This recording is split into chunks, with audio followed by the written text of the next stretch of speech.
SP rural पहुँचे, मौका मुलाहिजा किया और इमीडिएटली जो है टीमें कॉन्स्टिट्यूट की गई इस वारदात को वर्कआउट करने के लिए, जिसमें सबसे पहले तो हमारी एफएसएल की टीम जो है उसको मंगवाया गया, स्निपर डॉग को मंगवाया गया, क्राइम फोटोग्राफर को मंगवाया गया। वो सारी फॉर्मेलिटीज करने के बाद डेड बॉडीज को जो है हॉस्पिटल में शिफ्ट किया गया फॉर पोस्टमार्टम। उसके साथ साथ हमारी अलग अलग टीमें और भी कॉन्स्टिट्यूट हुई कि जैसे टेक्निकल एस्पेक्ट्स को देखने के लिए, जिसमें टेलीफोन का मुलाहिजा करना, सीडीआर का मुलाहिजा करना, आसपास के जो सीसीटीवी लगे हुए हैं घरों में उनका मुलाहिजा करना, लोगों से पूछताछ करना, कुछ लोगों को शक के बिना पे बुला के उनसे पूछताछ करना। इस सारे एपिसोड में परिवार से, मोहल्ले के लोगों से और जिन जिन लोगों से हमने पूछताछ की सबने हमारा पूरा साथ दिया। इन सब इनपुट्स के बेस पे हम लोग इस नतीजा पे पहुंचे कि ये वारदात किसने किया।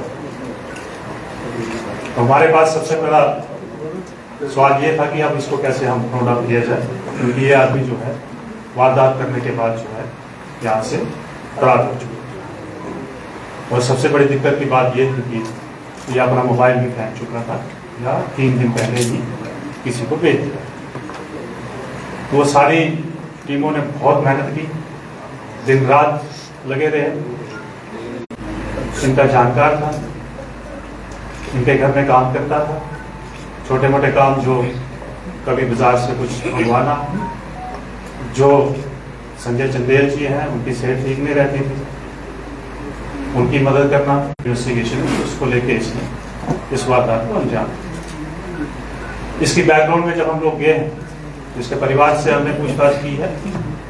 उस पूछताछ में ये मालूम हुआ कि ये 3 तारीख से अपने घर से चला गया था और 9 तारीख को आके इसकी वाइफ ने हमारी चौकी पोनीचक में इसकी गुमशुदगी रिपोर्ट करवाई और ये भी बताया कि ये बंदा जो है फोन भी स्विच ऑफ करके हमारे साथ कोई कांटेक्ट में नहीं। फिर ये अचानक 12 तारीख रात को आता है और अपनी वाइफ से झगड़ा करता है। अभी तक वो यही है कि इसको पैसे की जरूरत है, जिसको पाने के लिए इस हद तक चला गया। अब इन्वेस्टिगेशन किया है, जिसमें एसडीपीओ, एसएचओ, कंसर्न और आईसीपीपी पोनीचक और इसके अलावा और भी बड़े सारे ऑफिसर जो हमने जुरिडिक्शन को नजरअंदाज करते हुए इस केस को जो है वर्कआउट किया है। अब इसके अलावा अगर आपका कोई क्वेश्चन सर, इस व्यक्ति जिसे मर्डर यूज किया गया था, किस औजार से मर्डर किया गया?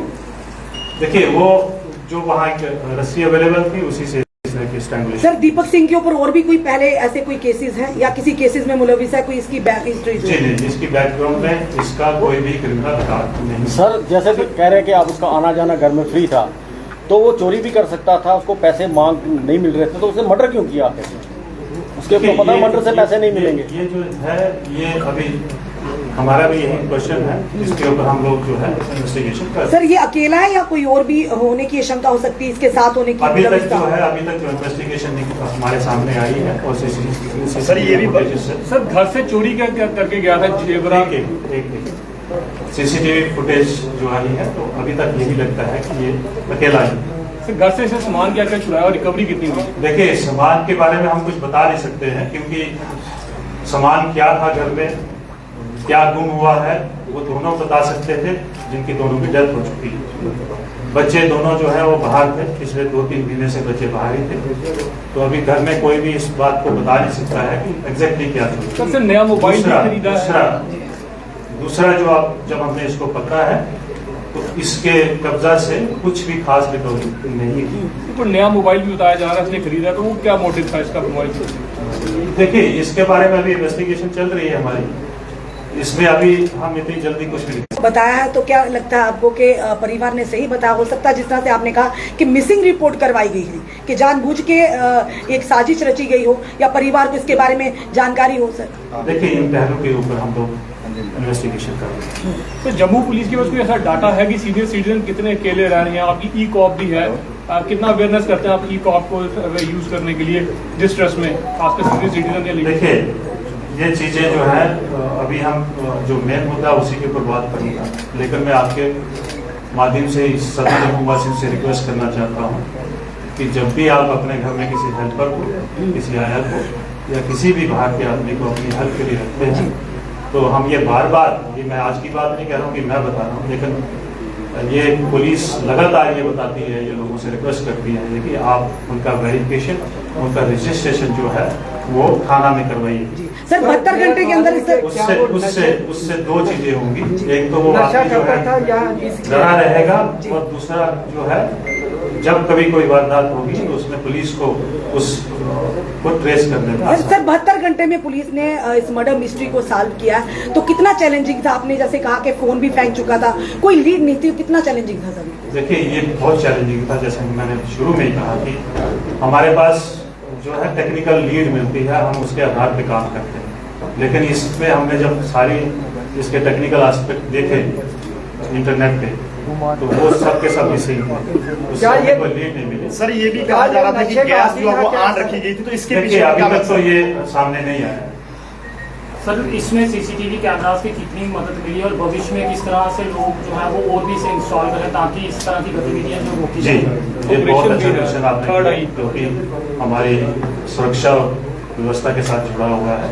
मैं आपके माध्यम से सभी जम्मूवासियों से रिक्वेस्ट करता हूँ कि अपने घर के अंदर तो लगवाइए, लेकिन घर के बाहर सड़क को भी कवर करे, आपके गेट को कवर करे, आपके पूरे घर को कवर करे, उसमें सबको लगाना चाहिए। इसमें ज़्यादा खर्चा भी नहीं आता है। दूसरा मैं आपको ये बता दूँ कि हमें सीसीटीवी फुटेजेस से ही ये को क्रैक करने में बहुत ज़्यादा मदद मिली है, जिसमें हमारी मदद जो है जीएमसी की जो कंट्रोल रूम है जहाँ पे सीसीटीवी फुटेजेस आते हैं, उन्होंने हमारा बहुत इसमें कैमरास को लेकर पुलिस हर बार अवेयरनेस करती है। आज से नहीं, पिछले कई सालों से पुलिस कह रही है कि सीसीटीवी कैमरा जो है इंस्टॉल होने चाहिए। क्या लगता है कि पुलिस को भी एक अवेयरनेस ड्राइव चलानी चाहिए, लोगों को अवेयर करना चाहिए ताकि लोग ज़्यादा सीसीटीवी फुटेज कैमरा जो है इंस्टॉल करें? देखिए, ये अवेयरनेस का ही नतीजा है कि इस वक्त आप मेजॉरिटी ऑफ द एरिया में जो है वो सीसीटीवी लोगों ने लगाए हों, चाहे अपनी दुकान पे लगाए हों, चाहे अपने घर पे लगाए हों, चाहे अपने बिजनेस सेंटर पे लगाए हों। और दूसरा मैं आपको ये बता दूं कि पहले जो सीसीटीवी लगाए जाते थे वो जनरली अपने घर के अंदर लगाए जाते थे, तो हमारी रिक्वेस्ट के ऊपर बहुत सारे लोगों ने जो है वो घर के बाहर लगाए हैं, जिससे सड़क जो है वो कवर होती है। सर पुलिस ने बार बार आम जनता को ये भी कहा कि अगर कोई भी टेनेंट रखते हैं तो उसकी जानकारी पुलिस को, स्थानीय पुलिस स्टेशन या चौकी हो, तो क्या लगता है अगर कोई घर में काम करने के लिए किसी को रखते हैं हेल्पर के तौर पर, उनकी जानकारी भी पुलिस को होनी चाहिए? सर देखिए, ये तो हम लोग इसमें पर्चे भी लगाते हैं कि जिन लोगों ने टेनेंट अपने घर में रखे हैं, तो उसमें हम FIR भी लगाते हैं जिन लोगों ने रिपोर्ट नहीं किया। तो हम तो ये बार बार कहते हैं कि अपनी सुरक्षा और सेफ्टी के लिए हर किसी को अपना ध्यान रखना बड़ा जरूरी है। उस सेफ्टी में ये चीजें भी आती हैं कि आप किसी को घर में रख रहे हैं, उसका प्रॉपर वेरिफिकेशन होना चाहिए।